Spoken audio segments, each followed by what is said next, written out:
Hello and welcome to Wall Street Wire News, where you get today's market in minutes. Hi, I'm Dave Okenquist. Joining me is a special contributor to WallStreetWireNews.com and former Wall Street bond trader, Mr. Rodney Johnson, and Charles Sizemore, the editor of the Sizemore Income Letter. Fellas, thanks for joining me today. I want to get right to a very interesting poll that came out from Fidelity, asking how has the pandemic affected your retirement timeline? There's some interesting results here. Over half, 55% of Americans claim the pandemic has delayed their retirement plans by at least 2 years. 20% said they'll need 4 more years, and 12% says 5 more years. And then another factoid here, 82% said the pandemic had negatively impacted their retirement plans to varying degrees. Charles, I'm going to throw this to you first. Why has this delay? Why has the pandemic delayed retirement for so many Americans? Well, if you look at how the equity indexes did last year, you would assume that everything was hunky-dory, that, yeah, sure, things blew up in March, but they recovered and then some. And, anybody that just held on is actually sitting pretty. There's a big problem with that argument, though, and that is that most people, or at least the people surveyed here, appear not to have held. They probably sold at or near the bottom, or at least sold part. So they did not, they took the downside, but they did not participate in the upside. So that's, that will set you back, losing, at one point, the market, if they sold at the absolute bottom, they lost over a third of their portfolio, assuming they were roughly tracking the market. So, losing, 20 to 30% of your portfolio, that'll set you back a few years. Now, another, let's say that wasn't necessarily it. This wasn't a case of people selling at the wrong time. Remember, the index, when people look at the stock market, they look at the indexes. They look at the S&P 500 for the most part, which is a very tech-heavy index right now. After years of outsized gains by Amazon, Apple, Alphabet, more recently Tesla, all of that, it's now essentially a tech index. And so if you were running a more conservative portfolio full of dividend payers or REITs or whatever, you didn't participate in the ups. Even if you bought and held, and you didn't sell at the worst time, you're still underwater if you had a value. Well, you're likely underwater if you had a value or dividend focused portfolio. So it goes to show that what you see in the indexes is not necessarily indicative of what you see on the ground. Rodney, do you agree with Charles here, or was this just sort of a general, most Americans, not just those nearing retirement and facing financial difficulties? Do you see these two groups out operating differently, or was this a general sort of tough time economically for everybody? Well, I mean, economically, it wasn't, right? When you look at what happened in terms of people getting money and unemployment, which peaked just over 16%, but came back with a vengeance. I mean, most people kept their jobs. And so their work situation might have changed, but if you kept your paycheck and the government sent you money, you're actually ahead of the game. And so there were a lot of things that were positives. But as Charles noted, one of the biggest things out there in investing is psychology, and you cannot control it. You can talk to people about it, and it's really easy. And I'm the first to admit it, right? When you've been in this game a really long time, then you can look at it dispassionately and you can talk about it. Yeah. But when you're looking at your own statement, last March 15th, 16th, 17th, which were the ugly, ugly days, and your account's down 31, 32%, you have a puke moment, right? Where you think, oh my goodness, I can't survive a 50% down. And the visibility of coming out of this isn't clear, which it was not. We were struggling back then. And so I totally understand where people stepped aside and took action to protect some of their capital.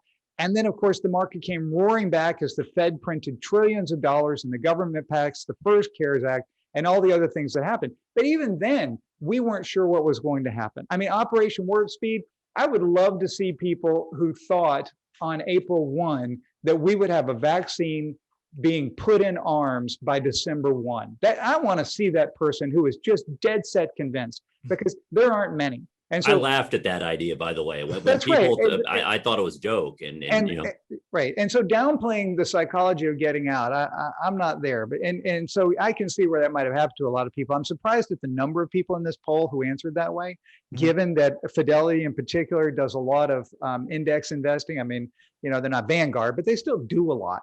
But to Charles's point, if you were in things that had done well up until that point, that were income producers, that were kind of, clicking along for you, if you were in REITs, particularly mall related REITs, man, you took a big hit and you haven't made it back yet, because we still don't know what's going to happen to mall REITs and commercial property REITs.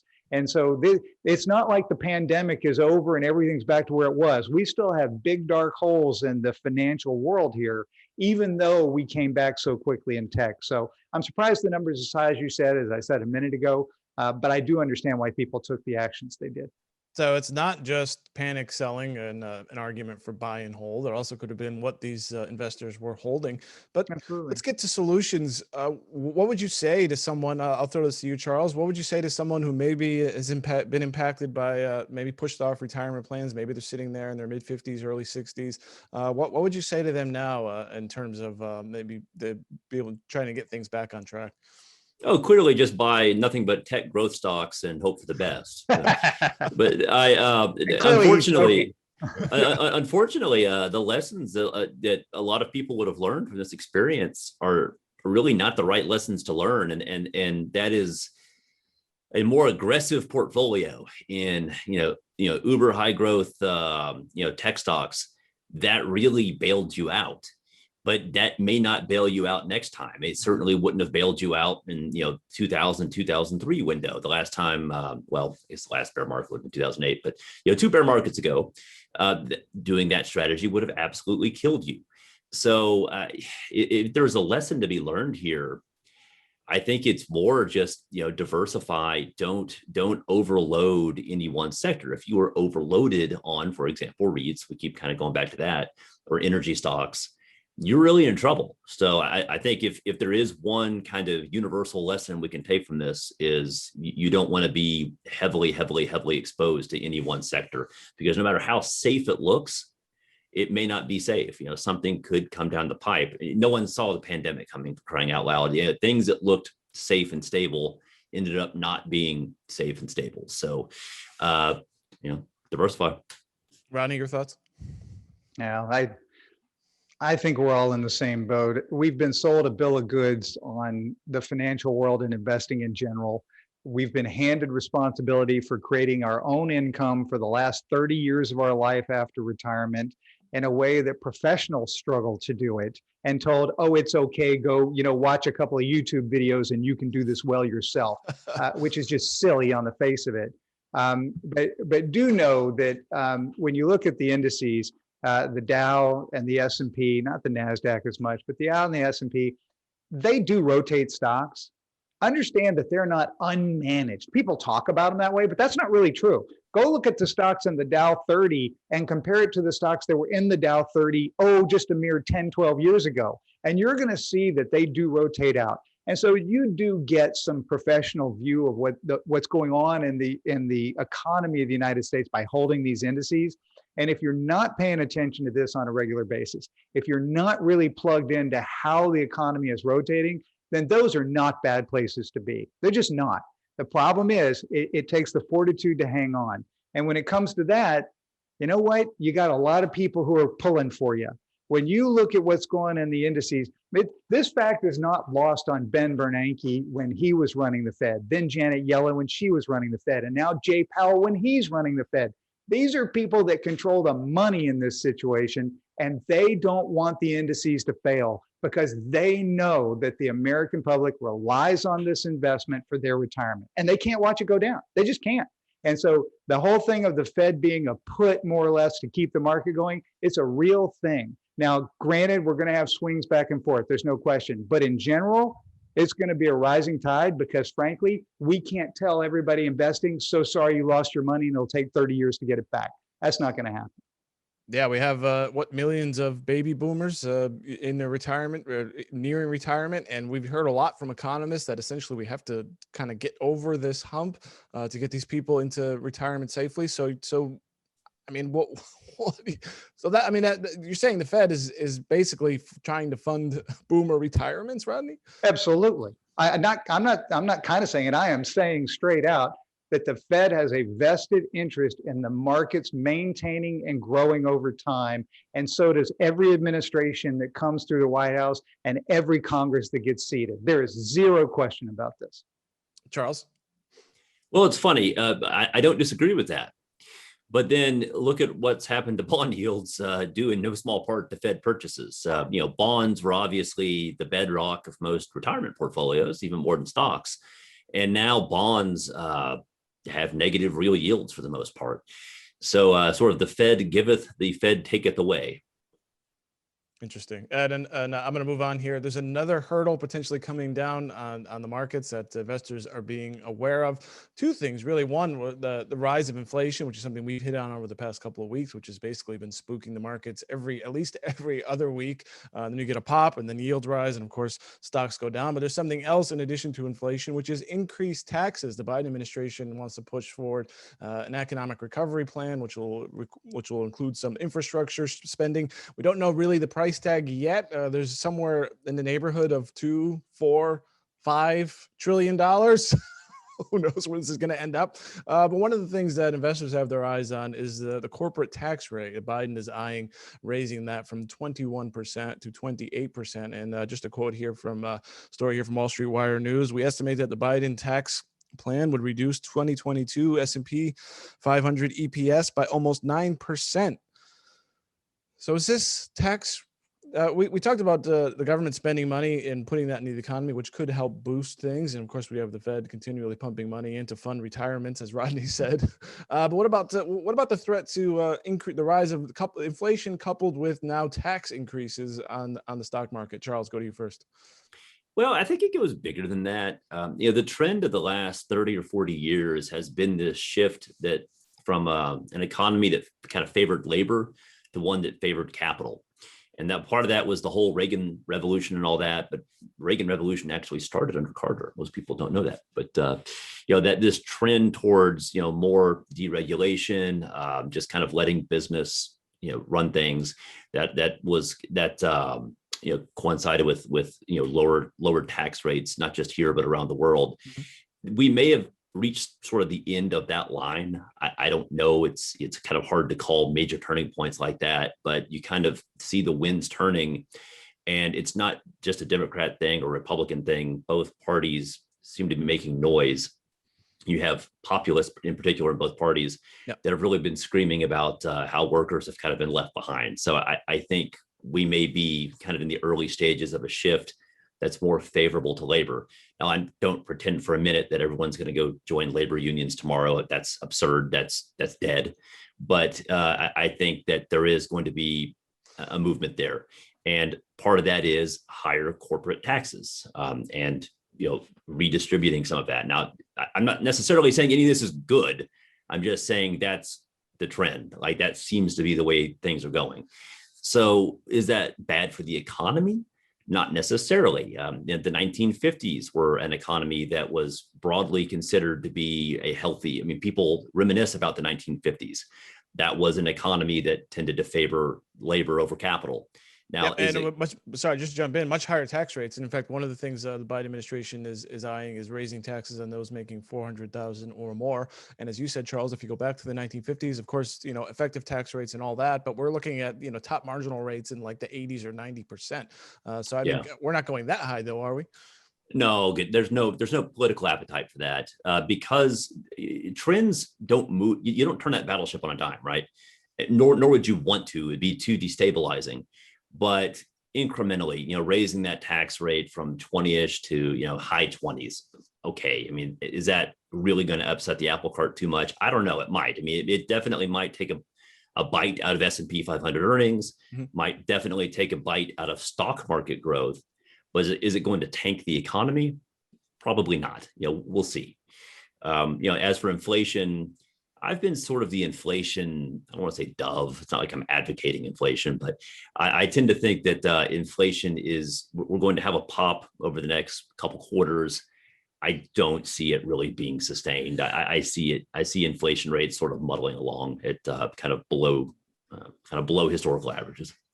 Rodney, could these tax increases be a threat to the stock market, possibly the economy? And then Charles raised a very interesting point. Could we be seeing a shift away from maybe financialization into something moving towards labor? We're seeing increasing calls, populist calls, and Charles hit on it exactly right. Democrats and now Republicans have taken a populist stance against corporations and the shift and the decades-long shift away from labor. People are complaining about their wages stagnating for decades. Could this be the beginning of that ship turning around? Well, that's 3 or 4 really big questions at one time. Well, take them one at a time if you want. Corporate taxes should likely go higher. I mean, 35 down to 21 was a pretty big cut. Corporate taxes were only about 11% of tax receipts at the federal government. So, I mean, I say only, it's a big number, but our personal taxes are the thing. That's what pays, to make everything go. But yeah, they should come back up some. It's not going to tank the markets or the economy, because when you look at what's going on in the markets, the old saw of what else are you going to do, right? TINA exists. There is no alternative. And so, as Charles noted, low bond yields a minute ago, bond yields might tick up a little bit, but even up 50 bips, you're looking at the 30-year still under 3 and the 10-year, sitting just over 2. That's not going to pay for your mortgage and your food. And so people will be in the equity markets, but because the tax rate is, for purposes of discussion equal, right? We all have to pay taxes.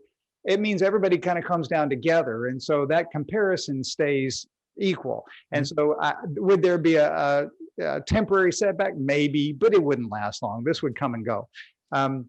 When you look at inflation, I think it's going to be bigger because I think we're going to deal with shortages that we just haven't figured out before. And one of the biggest shortages is going to be labor. And that kind of feeds into the other question here. We went through a period, and I've written about this for years. World War II, we played an away game. And so everybody else saw their industrial capacity get obliterated by either, Axis powers or Allied powers. And then they were trying to rebuild after World War II. We had all of this productive facility in the United States that we expanded like crazy to support the war effort. And then, after the war, we just turned it into civilian use and we supplied the world. And so the holdback after World War II was you couldn't get enough people in the factories in the United States to make everything that everybody else in the world wanted to buy from us. And so that put labor in the driver's seat. Well, guess what? Over the next 15, 17 years, everybody else rebuilt. So you get to the mid 60s, all of a sudden Europe is back in business, Japan is built back, you get to the early 70s, you got all the boomers getting into the economy, just as we're not that productive anymore compared to other people. As a matter of fact, we're a little bit bloated. And so we become labor heavy.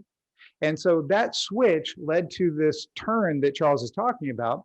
And then you get the high tech industry really kicking into gear in the 80s and 90s. And you make it to where people can become very productive in a company with almost no people. A company can make untold revenue with 11 people. And so that's what drove a lot of this. But we're rotating back now to where, hey, wait a second, unemployment is low. I mean, we talk about unemployment shooting up to 16+%. It's 6.1, 6.2 right now. And at this time last year, rather, a month ago, right? So 13 months ago, unemployment was at 3.5% or a 50-year low. We had seen wages walk up. We had seen the lowest quintile of wage earners make their best gains in 40 years, 2016 to 2018. We'd actually done pretty well in terms of the low end rising up because there weren't enough workers. And I think we're going to see that come back with a vengeance. And I think labor is going to have more of a say in what goes on. We say labor, we think of some guy putting, nuts on a bolt in a factory. Labor is all of us who work, who don't own the company. And I think they're going to have a greater say. And I think one of the things that should be talked about are public companies where the people at the top who are hired, they don't own the company. They're a hired CEO, they're a hired COO, and they're making 200 to 300 times what the guy down in the mailroom is making. I think that's unconscionable. If you own the company, pay yourself what you want. But if you're hired to manage it, why you deserve this money, I have no idea. And I pick on her, not because I know her, but Mary Barra made $20 million at General Motors last year, and I've got no idea why. I mean, I don't get it. They haven't built a car other than a truck that people have wanted to buy in a long time, and yet she's making 8 figures. I mean, explain that to me. Well, see, even this sentiment has creeped in to the three of us you're talking. I would suspect if we had this conversation 15, 20 years ago, we'd be like, well, you know, you get paid what you're worth, and they produce the value, and they're the job creators, so they deserve every penny. But even I would take issue with that, because I have written for many years that I'm just very frustrated by this system, and it's boardrooms. Boards of directors deserve to be just taken out back the woodshed and just beat like stepchildren, and I am one, so I can say that, because they have done this whole thing where they all support each other in this compensation thing, where everybody votes for their new guy to be slightly above average. And anybody with a passing knowledge of math will tell you that if every move is slightly above average, the average goes up over time dramatically. And that's what's gone on. It is boards of directors who have made this happen, and shareholders have lost and workers have lost. And it's a horrible system. Charles, is it time to eat the rich? Well, no, not necessarily, because it's, as Rodney said, if you founded the company, like, who actually creates value? The guy that creates value is the entrepreneur. The guy that founded the, guy or girl, we'll be inclusive. The person that started the company, that's the person that creates the jobs. It's not the CEO, unless the CEO is also the founder. Those people are hired guns, and there's often a revolving door in the C-suite. You know, these people go from company to company, and most of them, you know, going back to the basic math here, not everybody can be above average. So not all of these CEOs are really, you know, the cat's meow here. So I would agree, you know, if you founded the company, even if it's a multi-billion-dollar, you know, trillion-dollar company, whatever, you're the founder, you created that value, you reap the rewards. That's great. But if you're just a hired gun CEO, you're just a slightly more accomplished version of the guy in the mailroom. And, you know, it is what it is. Jeff Bezos, pay yourself what you want, right? I mean, I know he's stepping away from his duties. Yeah. Pay yourself what you want. Mark Zuckerberg, pay yourself what you want. If you had a Mount Rushmore of business, like, Jeff Bezos' head should be on the Mount Rushmore of business. I mean, like, yes, that guy deserves every penny he has. Yeah. But you know, the Mary Barra, no. I mean, honestly, I mean, she at the end of the day, she runs a mediocre car company. Well, look at what Jeff Immelt did, running GE into the ground, right? I mean, look at what a lot of these guys have done. And to the point, I mean, you're a steward of this thing for the people who own the company. And the fact that your pay is so outrageous, it just makes no sense to me. And because shareholders are atomized, it's like you have just small shareholders. They don't really have the clout to push back on that. And at the end of the day, most shareholders are passive anyway. They just buy the shares. They're not really voting their shareholder proxies. So it's one of those deals where there really is no check on that. So it goes unchecked, and this is the result. I just have a quick question about Jeff Bezos. Sure, he can pay himself what he wants, but at the expense of having his employees having to urinate in bottles during their shifts, and now installing surveillance cameras. Oh, like you've never done that, Dave, when you were busy and didn't want to leave the desk. We've all have. I don't know that I have, but to that end, you don't have to work there. The great thing in our system is unemployment was at 50-year lows, you know, a year and a couple of months ago. I think we're going to get back there. We are in a situation where you don't have to work at these places. So there you have it. You have the right to move to a place where you may not have to urinate in a bottle, but they'll think of something else. So Dave, we pulled a fast one on you. You thought we were getting all pro labor on you, and we're still cutthroat capitalists. We just don't like highly paid CEOs. Charles is looking for the bobblehead of Jeff Bezos that he keeps on his desk, because I'm sure it's there. So. No, it's like a shrine. It's like a little Buddha-looking shrine, and I just sort of rub Jeff Bezos's head and burn incense to it. It's great. Fantastic rubbing elbows with the pro bottle urination contingent. So moving on. We talked about that ship turning between labor and capital. And speaking of ships, there's a ship stuck in the Suez Canal. It's beached apparently due to high winds. It's a major shipping way for oil and all kinds of stuff, particularly products from Asia to Europe and then the United States. Rodney, first of all, what do you think of that awkward segue? And two, will this impact global trade? I'm glad you segued to something because that topic was over. It will affect it for a little while, but there was a path between, Asia and Europe before the Suez Canal was dug in the 50s, and you had to go around the Horn, right? And so that's going to happen again. It's a common path. People know it. It takes another 10, 12 days. It costs you another $450,000 to make it happen, but you choose. And so the people who are sitting at the entrance to the canal at both ends, who are already there, are saying, man, maybe I don't want to, backtrack. But the people who are just starting out from destination, they're probably planning their path, because even when the ship is dislodged and moved, you have the backlog of all the people at each end that have to get through the system. And so, but in a month from now, maybe 6 weeks, it'll be some pictures that were interesting and it'll be over. We got the travel from Mumbai to London is 7,200 miles through the Suez Canal, but around Africa is over 12,000 miles. Charles, how would you move a ship out of the Suez Canal? Well, first off, that guy is never going to live this down. When he's at I assume like ship captains have bars they go to where they hang out with other ship captains. He's going to be the guy that clogged up the Suez Canal for the rest of his life. He's never going to live that down. As for how do you unclog that? Wow. I mean, I'm sure. Well, I guess I'm not so sure. I was going to say, I'm sure this isn't the first time that the canal's been clogged, but maybe it is. I don't know. It's what do? You just dig it out shovel by shovel. I think and that's my understanding kind of what they're doing. Couldn't they install some bumpers like at the bowling alley? Well, I suppose you could. I don't know how effective that's going to be on a ship that weighs that much. It's going to, remember, this is something that weighs that much is going to pretty well mow down and crush anything you try to put in place to guide it. So they're trying to offload fuel, ballast water, and some of the cargo, and at the same time digging out the bow. And so the tide is going to help them this weekend lift some of that. But unfortunately, they don't have any Gandy cranes or anything else that are close enough to pull things off of this, meaning the containers, right? Because these are all unit containers sitting on this thing.